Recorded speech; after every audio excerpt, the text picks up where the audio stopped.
Guys, it's main man here, Double H, coming at you here for another HHQ1A. HHQ1A. Remember, guys, again, thank you for the questions for those who asked them. To get your question answered, simply email me by going to the website halfoffootballhot.com, top left hand corner, ask HH. That will then take you to the site. No, sorry, that will then allow you to email the kid, man. Let's go in. Remember, state your name, where you're writing from, how you first heard about the hot if you're writing for the first time. A lot of questions this week. From Abdallah Modawi. I'm from the US. I found your videos from my younger brother who recommended me your video on the Barcelona PSG comeback. Ever since then, I've been a huge fan. You're the best football analyst in all of YouTube, period. You deserve more subscribers. Thank you so much. Thank you. Question. As we all know, Barcelona really isn't in the best shape to win any trophies there this year. I'd disagree. If you're Barcelona's president, who are 3 players you would buy with the Neymar money in the transfer window and why? I think Barcelona are alright. People are overreacting a bit. And I think as I was speaking, they are beating Espanyol. They will beat Espanyol because Espanyol are crap. And I think they will actually have a 4 points lead in the La Liga table. Barcelona don't necessarily need another attacker. I think Dembele is fine. What they need is, I would say, a really good wing back. Because I don't think Bart Simpson or Semedo are really happening. No, sorry, I don't think Jessica Alba I think he's really on the decline. This isn't the Jessica Alba for 2012.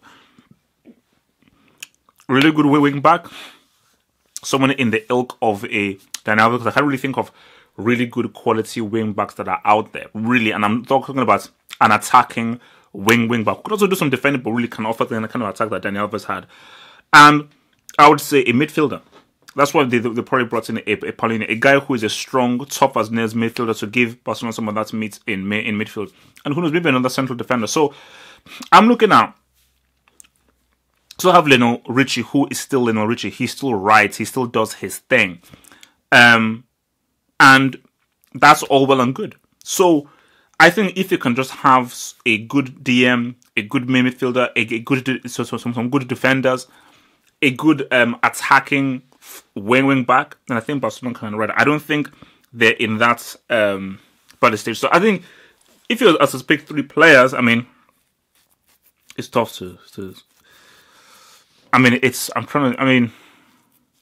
Matic would have actually been good, but they can't get him. Matic would have been good.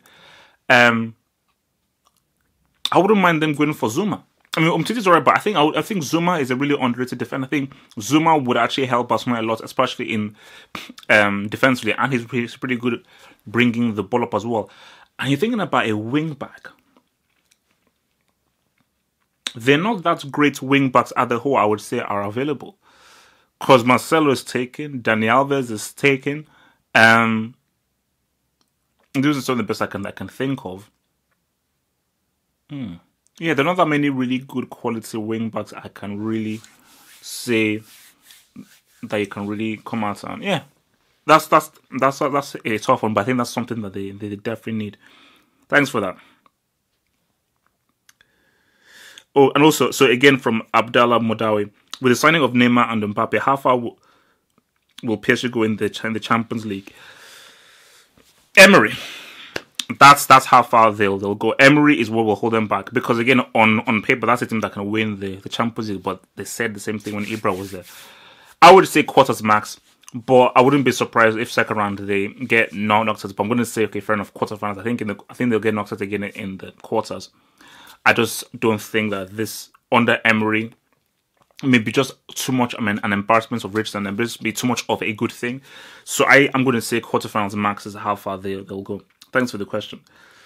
Daniel Ashite. Hello, HH. I've asked a question before. Do you think the England football team could benefit from younger players signing for foreign clubs instead? Yes and no. I mean, yes, in the sense of they will improve themselves technically. Premier League might be the most exciting league. It's technically not the most advanced. So I think definitely going to Spain, going to Portugal, going to Italy to learn about tactics, to learn about technique, better on the ball control and on the ball ability will definitely help a lot of these players. But I think why I say no is that it's about the grassroots. I've said this before. England, by grassroots, they don't teach young players to enjoy the game. They don't really bring that kind of five-a-side psychology into a level 11 side. It's too much about fitness and it's not really enjoyable enough. Until they change that, then you're going to have a lot of issues with England trying to get past the quarterfinal stage, because once they reach a quarterfinal, because you don't have guys who are technically good on the ball and have not developed that since they've been 10, 11, 12, you're always going to lose to a Portugal, a Spain, a Germany, a Brazil, and Argentina, and so forth. Nash Tariq. Hello, Hafop. I'm Nash Tariq from Uganda. Hey! I have a couple of questions to ask you. When exactly did you move from Lagos, Nigeria to London, England? That was in 98. 1998 was when I moved there. Would you put such underrated legends like Gabriel Batistuta and Roberto Baggio over Cristiano Ronaldo on the list of best football players of all time? I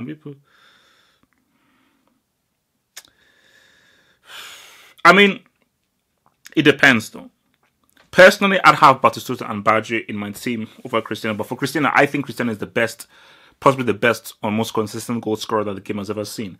But as a footballer as a whole, I just thought Batistuta was far more explosive. So I would trust Batistuta in a international setting over a Cristiano. Although Cristiano may actually have much more in his goal scoring repertoire. Baggio at his peak was a killer. I'd take Baggio over Cristiano because Baggio was that guy. He was that guy that you can depend on him to come through. That in a big game, when you need him the most, Baggio will find a way and he will get that G. I mean, I have too much respect for Baggio. And which player do you think had the most underrated individual season performance? I keep on bringing this guy's name. And I'm going to have to say, it's between two. I would say it's between Willian and Mane. Because even people preach about Mane, I think Mane deserved a lot more credit than he actually deserved, because Mane was absolutely brilliant for Liverpool last season. He was amazing. And once he got injured, Liverpool stopped. And for me, I keep on saying Willian because Willian, every time he comes on for Chelsea, he does a job and he just doesn't get the credit that he deserves. So I would definitely say for Willian and for and Sadio Mane. Thanks for the question. So this is from Alessio Zompati. What do you see the Azzurri doing in Russia next year with a new generation of youngsters like Verratti, Bernardeschi, Insigne, Donnarumma, Florenzi, Belotti? Ventura. With Ventura as coach after his shocking tactics against Spain in the qualifier, that's what will hold them back. Because if you have Donnarumma, is probably going to be the next great goalkeeper.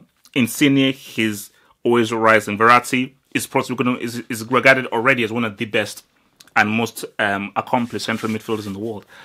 But without the right tactics, there's not a lot that these young players can do. So I think that I don't trust Ventura. I don't think Ventura's tactics is working well with how Italy can really progress. So if Ventura is still going to be leading them out in Russia next year, saying that they will qualify through the playoffs, I don't see them getting further than a quarter. I think a quarterfinal. I'll give them that. I think a quarterfinal. But I think a quarterfinal, if they meet a very good dynamic team, like a tricky South American team, or like they somehow get in with a Portugal or like a Germany, I think they get beat. So maybe they can squeeze into a semi because it is Italy, still Italy. But I'm going to say quarters is how far they can get because I don't trust Ventura. Thank you, Alessio.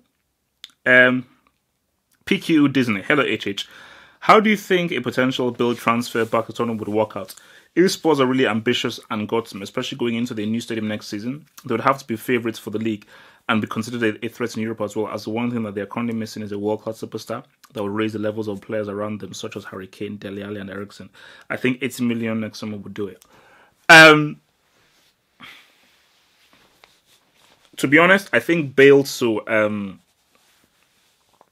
United is much more likely than Bale to Tottenham. I think for Bale, it would be too much of a step back in his mind to have made it to Real Madrid and then go all the way back to Tottenham. Because Tottenham are definitely rising. They're still a very good team. But you don't go from Real Madrid to Tottenham. That is a step back. And I think for Bale, you can see he is insistent on making Real Madrid work for him. And if he is somehow going to be dragged away kicking and screaming from Real Madrid, it's United that he will most likely go to. But let's play hypothetics. If he was to go to Tottenham, they'd be you put Bale in that Tottenham team, they can win the league title. They're league favourites, and they will be very dangerous in the Champions League. That's how good Bale is. But not only how good Bale is, that is how good the team have gotten since he's left under Pochettino. You just drop in beast mode into the team like so, boom, they are suddenly extremely dangerous and extremely good.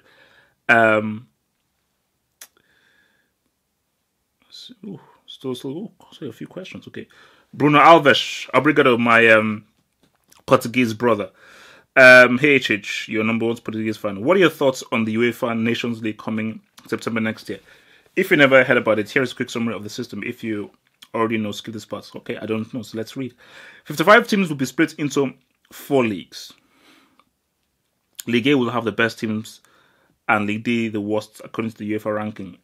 Each of the 4 leagues will be split into 4 groups randomly, and the teams will play 2 matches against each other. The winner of the 4 groups will play the playoff against the other 3 winners to decide the champion of that league. The 4 champions will guarantee a place in the 2020 Euros.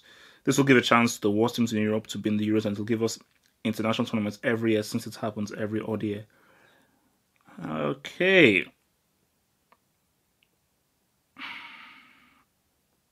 Into 4 groups and I suppose it's interesting. It's something new. Best League D will have the worst in according to the UEFA ranking. Each of the 4 leagues will be split into 4 groups randomly, and the teams will play 2 matches against each other.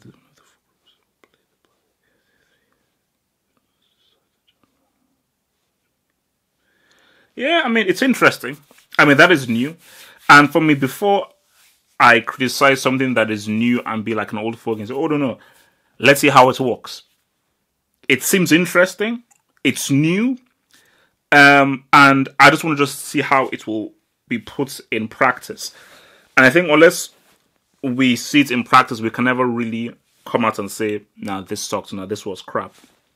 So I think really the best thing to do is, like, okay, let's see how this goes.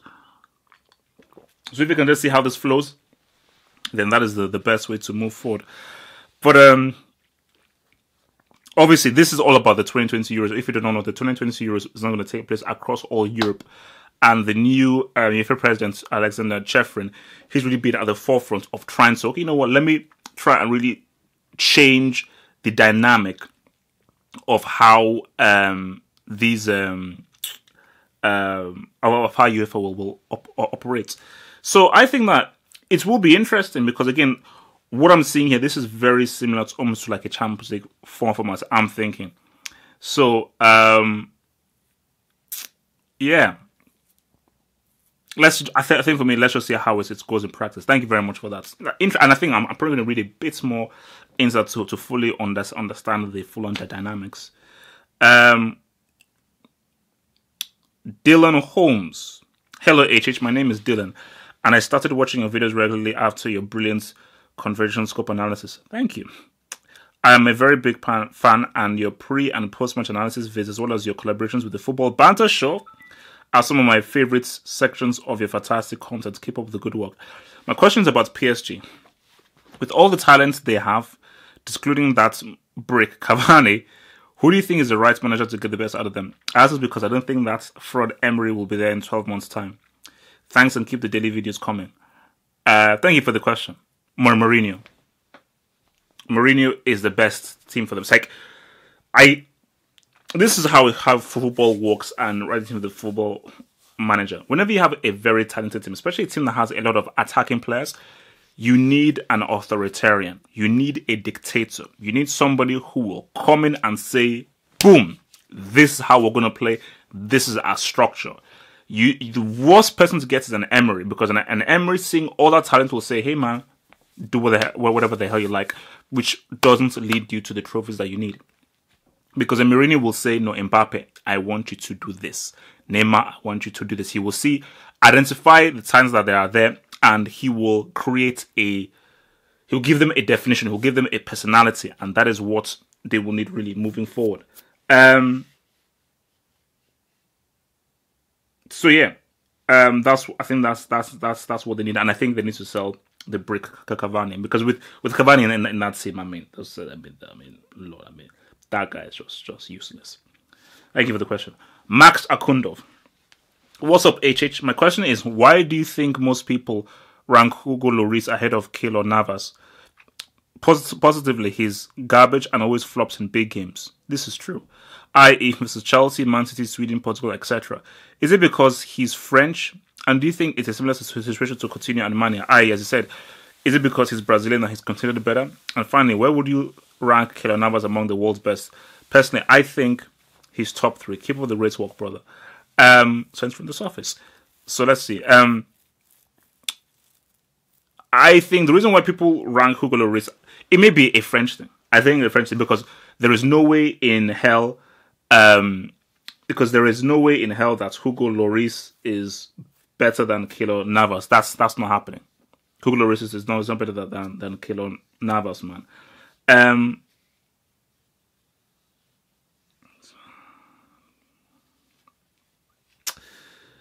And is it because it's French? Perhaps, maybe. But I think you always get it with... I think that's definitely... I think Navas, is he Costa Rican? I'm not sure where I think it's Costa Rica where he's from. I think because France is so much of a bigger nation, I think people think, oh, Lloris is the guy. Boom. Because Lloris, he's easily one of the most overrated players out there. Because he's just not that good and he makes too many costly mistakes. And do you think it's a similar... Yeah, I think, yeah. Similar to Coutinho and Mane, because Coutinho is Brazilian and Mane is Senegalese, automatically, I know, a Senegalese player can't be better than a Brazilian, but Sadio Mane is categorically a better football player than Coutinho. Categorically, he is just better. Navas, you've got De Gea, you've got Neuer. I've got to roll in with Donnarumma in there as well. Buffon has I would say he's easily top 5. I think I'd maybe put him 4 because I'd put right down De Gea as number 1. Okay, no, when Neuer is fit, I'll still say Neuer as number 1, De Gea as number 2, Donnarumma as number 3. Donnarumma, the guy's type, and then I'll say Navas, and then we can probably roll with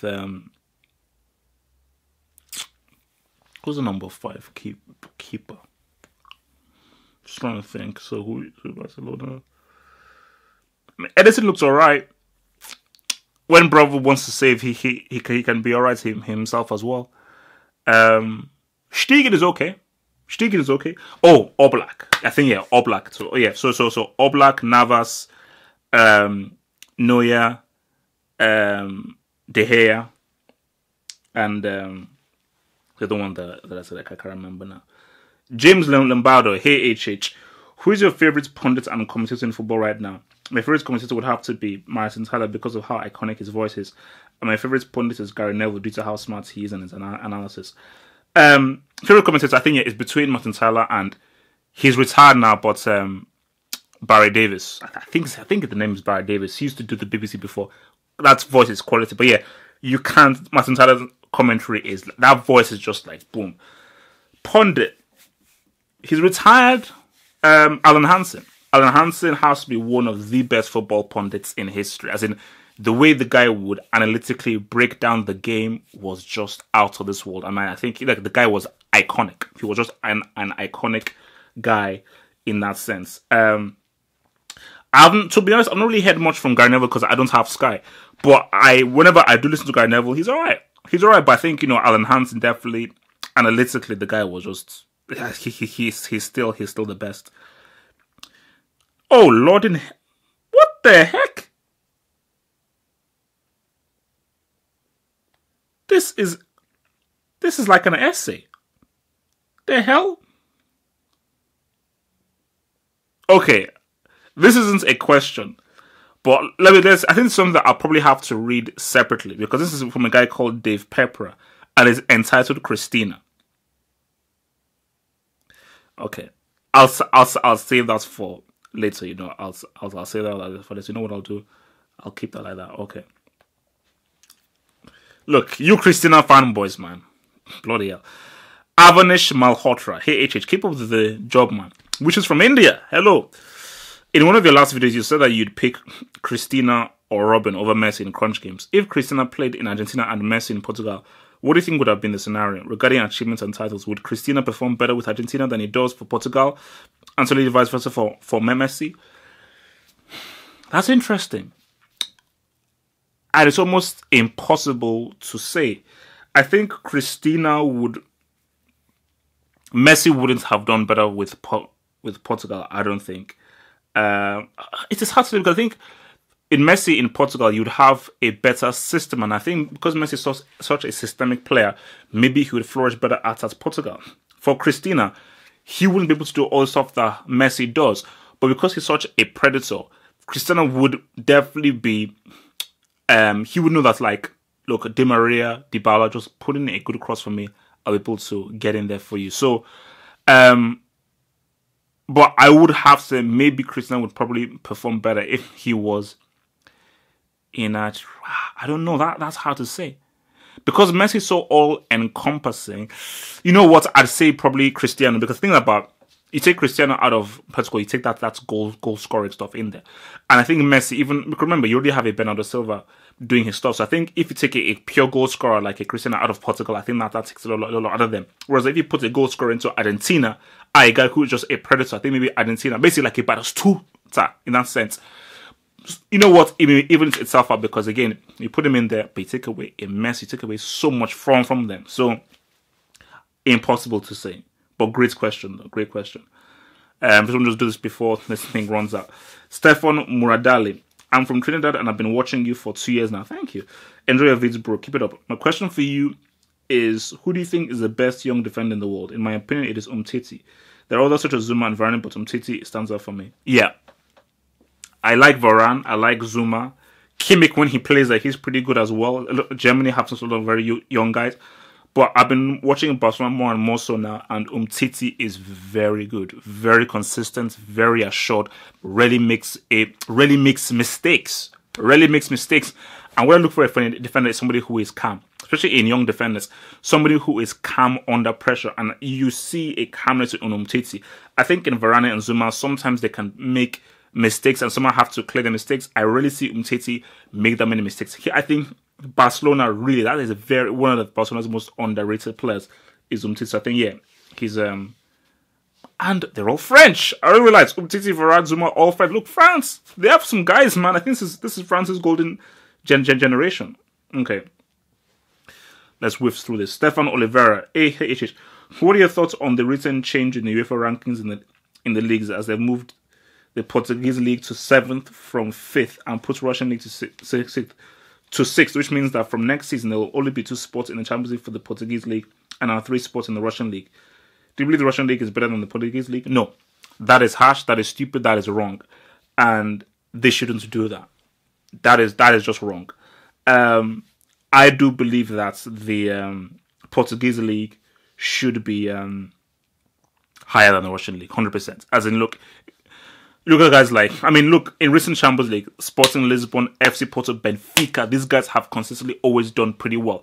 And they always get beaten by the top teams. So I think it is very, very harsh that the Russian league, maybe it's because of the cash, a bit of cash under the table, but 1000% the Portuguese league should be ahead of the Russian league. That's a complete BS.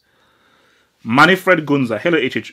Who do you think has been the 3 best players to come from Africa in the last 10 years? In my opinion, Drogba, Uncle Yaya, and Samuel Eto'o. Last 10 years, I'm going to put Mane in there.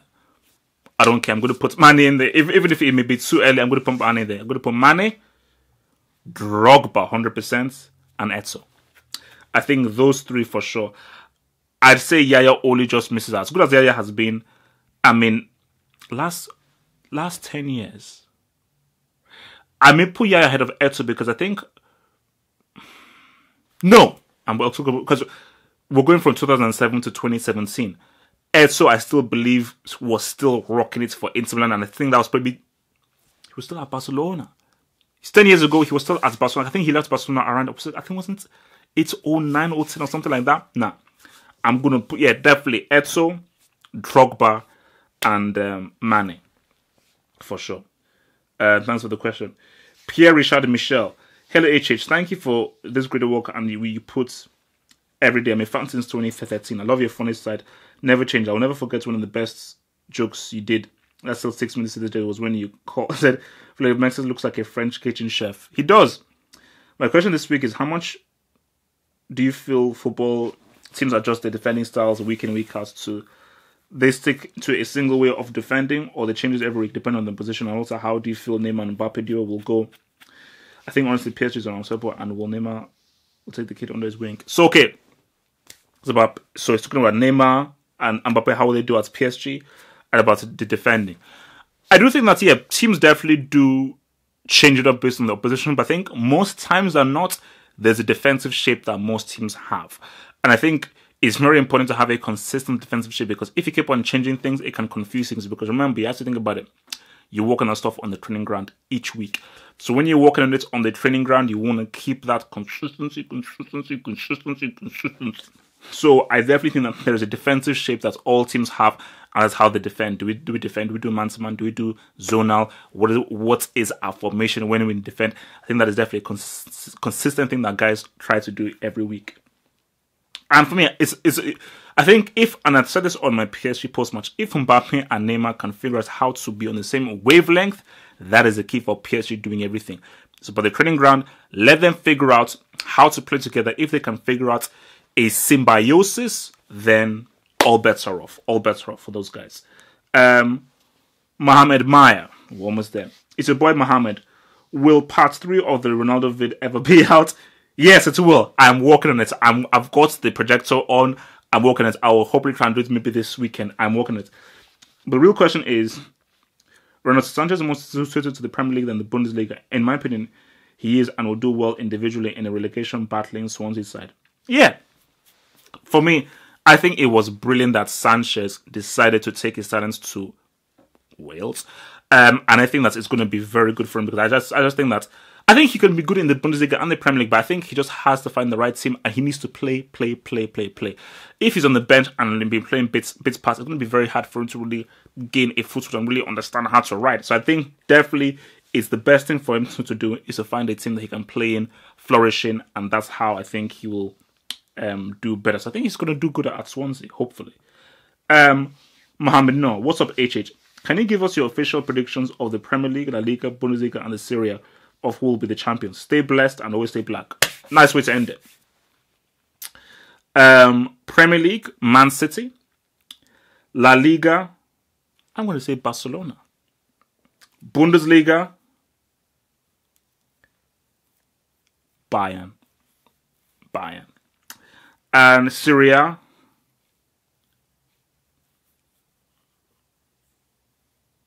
Napoli. Guys, that's it. It's all from me. Remember to get your question answered, halfoffootballhot.com. Top left hand corner, click on Ask HH. It will take you in. State your name, where you're writing from. If you're writing for the first time, when did you first hear about the Half of Football Hot? Guys, it's been swell. Thank you very much for your questions. I will see you again next week answering your questions. Ask me anything. Peace.